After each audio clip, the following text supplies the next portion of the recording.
My daughter said, "You ruined my life with your rules." I replied, "Sure." Then I withdrew her allowance, reclaimed her car, and changed the Wi-Fi password. 2 days later, she was knocking desperately on my door. I, 48 male, am a single father to my daughter Jessica, 17. Her mother, Susan, and I divorced about a decade ago. It was messy. The short version is that we have fundamentally different views on life, responsibility, and what it means to raise a child. I got primary custody. I've always believed in providing a stable, loving environment built on mutual respect and clear boundaries. I'm not a rich man, but I do okay.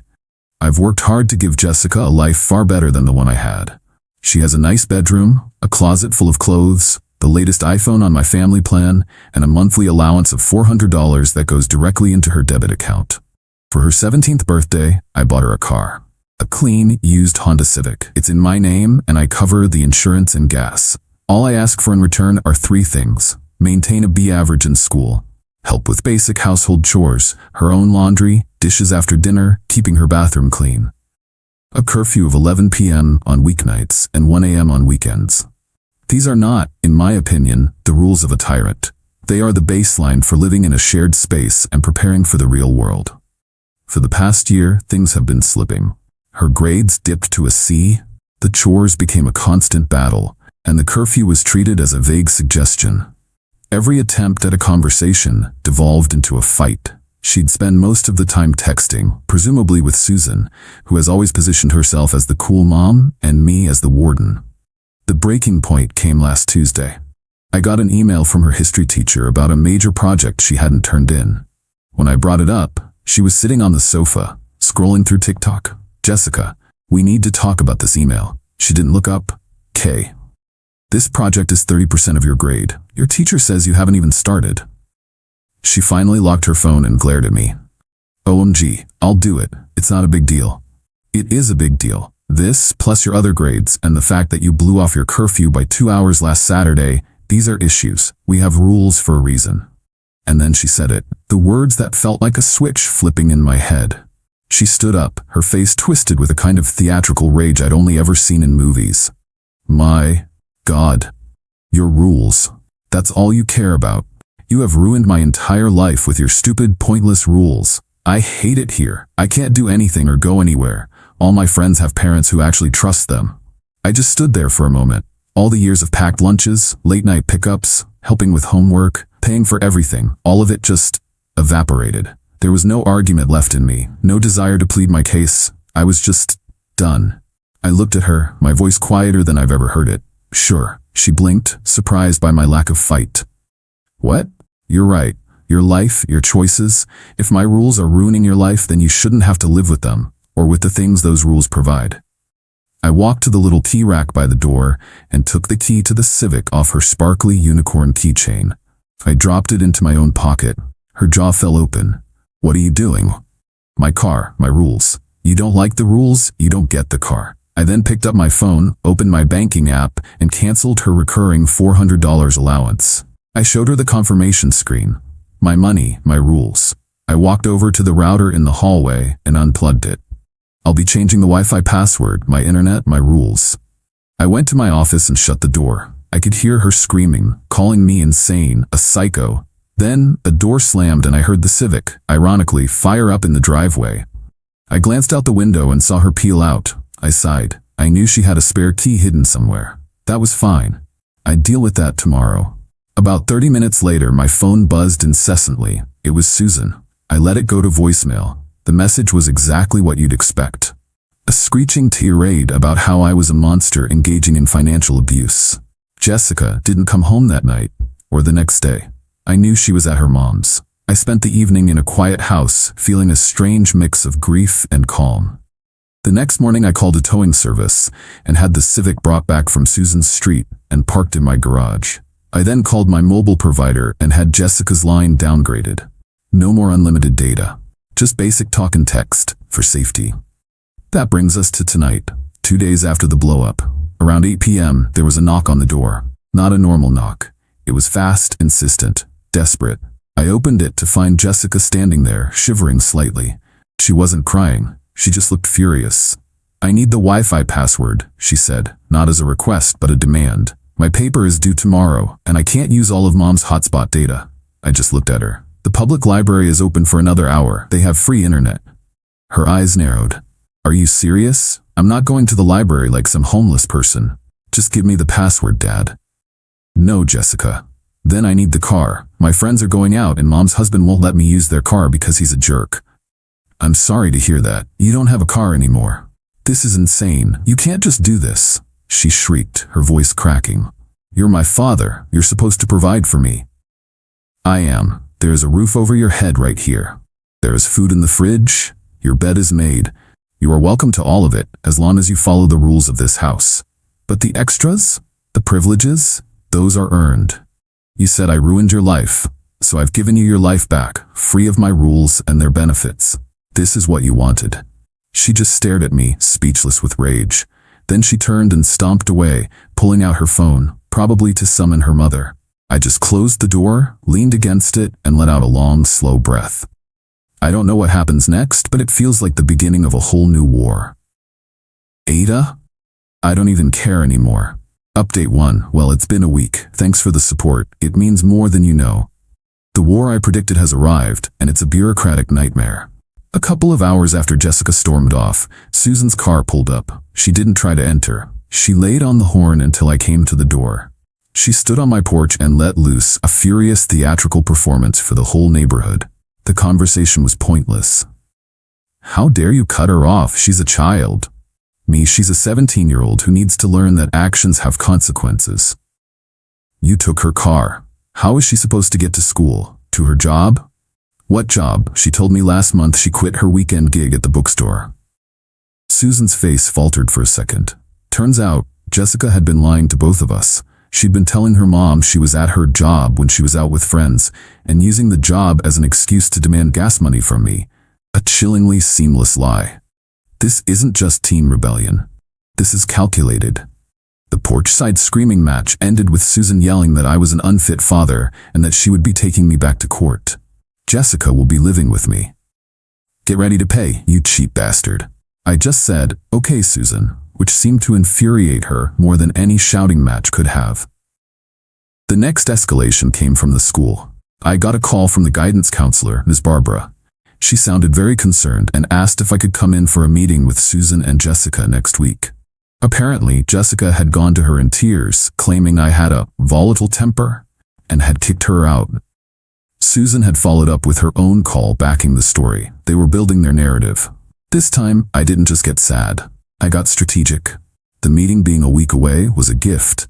It gave me time. I wasn't going to walk in there and lose a he said, she said argument. So I started my project. It was a slog. I spent 3 nights glued to my laptop. I logged into my online banking portal and downloaded 3 years of statements, highlighting every $400 allowance transfer and every extra Venmo. I created a spreadsheet. I dug through my filing cabinet for the car insurance paperwork and a thick folder of receipts for tires and repairs. I downloaded a year's worth of itemized phone bills. It was tedious, but with every document, I felt my resolve harden. This wasn't about being angry. It was about presenting the truth so plainly it couldn't be denied. As for the car, I listed it for sale online that weekend. The immediate flood of lowball offers and "is this available?" messages that were never answered was maddening. It reminded me that nothing in life is as easy as it seems. I had a brief moment of weakness last night, looking at a photo of Jessica from when she was 10. That goofy, missing teeth smile. My heart ached. I almost picked up the phone, but then I looked at the spreadsheet on my screen, a cold, hard ledger of my love and her entitlement. This isn't just about a messy room. This is about her future. Giving in now wouldn't be saving her. It would be co-signing her path to a bitter, manipulative life. So the meeting is next week. I'm not going in hot. I'm going in with a file folder and the quiet confidence of a man who has done his homework. Update 2. The meeting with Ms. Barbara is over. It went about as expected. I walked into her office. Susan and Jessica were already there, in full victim and savior mode. Jessica looked down while Susan gave me a smug, pitying look. Miss Barbara started, all gentle tones, relaying their story. My supposed rage, the unfairness of the rules, how I'd thrown Jessica out. Susan added her commentary about my pattern of financial control. I let them finish. When Miss Barbara turned to me and asked for my response, I simply opened my file folder. "I'd like to provide some context," I said calmly. I passed her the teacher's email, the list of house rules, and then the financial spreadsheet. "Here is a detailed accounting of the controls Susan mentioned. As you can see, it amounts to over $9,000 in non-essential support in the last 12 months. This is the cost of the privileges my daughter believes she is entitled to." Miss Barbara's eyes widened as she scanned the documents. Jessica refused to look. "And regarding the car," I continued, "it was a privilege. I found out Jessica was lying about having a job to use it. When she chose to leave my home, the privilege was revoked. I'm in the process of selling it now. I have a serious buyer coming this evening." Jessica's head snapped up. "You're selling it?" "Yes," I said, looking directly at her. "It's my car." The color drained from her face. Susan sputtered. "You did that to spite her. That was her car." "Was her name on the title, Susan? Or did I pay for it, the insurance and the gas?" Miss Barbara looked at them, and her professional neutrality became very crisp. She didn't take my side, not explicitly. She didn't say, "David is right." She looked at the file, then at them, and her tone shifted. "Well," she said, her voice carefully measured, "there are some significant discrepancies between the concerns Jessica raised and the documentation David has provided." "Jessica, is it true you lied about having a job?" Jessica mumbled. "Everyone stretches the truth sometimes." The final piece was the phone log printout showing the 17 calls between their phones on the day of the fight. "This was not a spontaneous outburst," I said. "It was a planned departure." Miss Barbara leaned back, her therapeutic expression gone. "This is clearly a deeply fractured family dynamic. It's far beyond the scope of a school counselor. My professional recommendation is for immediate, structured family therapy to address these issues of communication and accountability." I immediately said, "I'm willing to participate." Susan scoffed.